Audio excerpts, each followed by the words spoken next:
안녕하세요. 오늘은 연준이 시장에서 가장 무서워하는 경고들이 뭐가 있을지 한번 살펴보겠습니다. 우리가 CPI, 소비자 물가 지수가 중요한 건 알 겁니다. 하지만 연준은 CPI 하나 보고 움직이지 않습니다. 그리고 고용 지표도 중요한 걸 알지만 고용 지표 하나 보고 움직이지도 않습니다. 연준이 움직이기 직전에는 반드시 여러 지표가 동시에 흔들립니다. 인플레이션 상방 압력이 있을 수도 있고 금융 여건이 안 좋아질 수도 있고 그리고 경제 성장률이 하향 전망될 수 있고 신용시장이 위축될 수도 있습니다. 오늘은 연준이 방향을 바꾸기 직전에 꼭 흔들리는 핵심 지표들을 여러 가지로 정리해 보겠습니다. Let's go!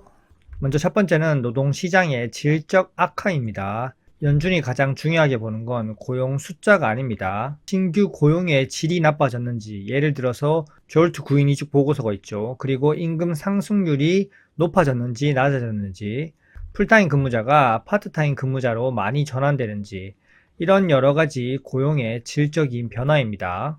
연준이 움직이기 직전에는 실업률이 막 급등하진 않아도 임금 상승률이 서서히 둔화되고 고용의 질이 서서히 나빠집니다.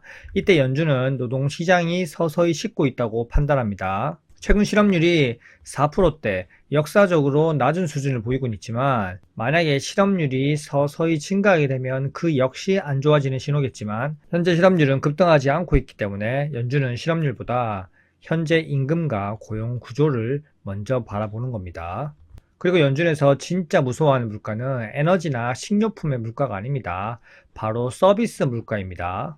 연준이 방향성을 바꾸기 직전에는 바로 서비스 물가가 뚜렷하게 둔화되기 시작하는 겁니다. 특히 주거비, 그리고 의료비, 그리고 교육비, 그리고 외식 관련 물가가 동시에 꺾이는지를 한번 확인해 봐야 됩니다. 이렇게 네 가지 지표가 동시에 꺾이게 되면 서비스 물가가 추세적으로 둔화된다는 신호이기 때문에 연방준비은행은 인플레이션을 통제 가능하다고 생각하고 있고 방향 전환을 생각해 보게 되는 겁니다.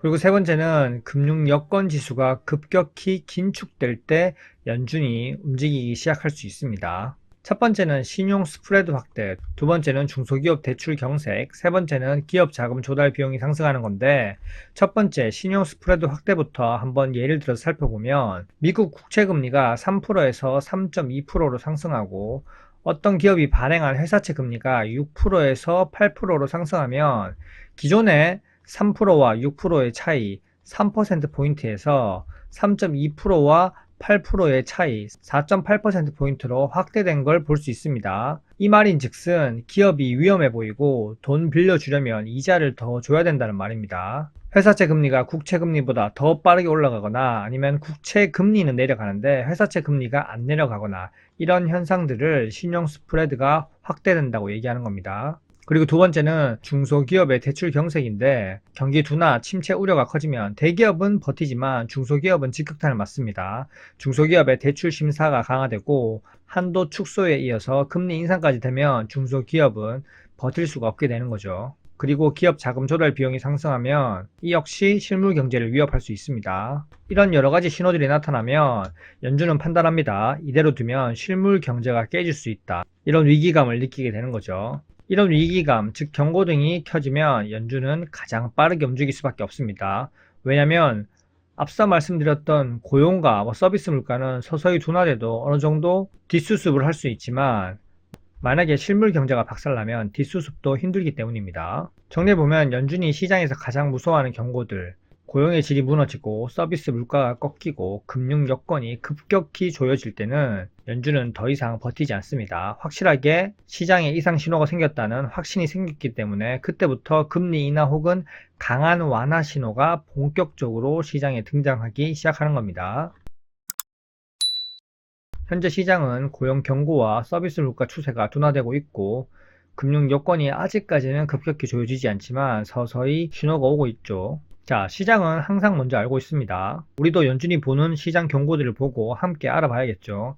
연준은 항상 지표의 방향성과 동시성을 동시에 보고요. CPI나 PPI 그런 지표 하나가 무너지는 게 아니라 여러 개가 동시에 꺾일 때 연준은 확신을 하게 됩니다. 항상 경기 둔화, 침체가 올 때는 지표가 먼저 흔들리기 시작하고 시장 주식과 채권, 환율 시장이 움직이기 시작하고 그 다음에 연준이 확신을 얻게 되면 본격적으로 움직입니다. 그래서 연준의 발표를 기다리는 게 아니라 이렇게 지표의 흔들림과 시장의 흔들림을 여러 가지로 한번 읽어보고 대응해야 됩니다. 이게 진짜 시황을 분석하는 거고요. 이렇게 시장을 분석해야지 내 투자에도 도움이 되겠죠. 현재까지 내용이 괜찮으셨다면 구독과 좋아요 부탁드릴게요. 안녕.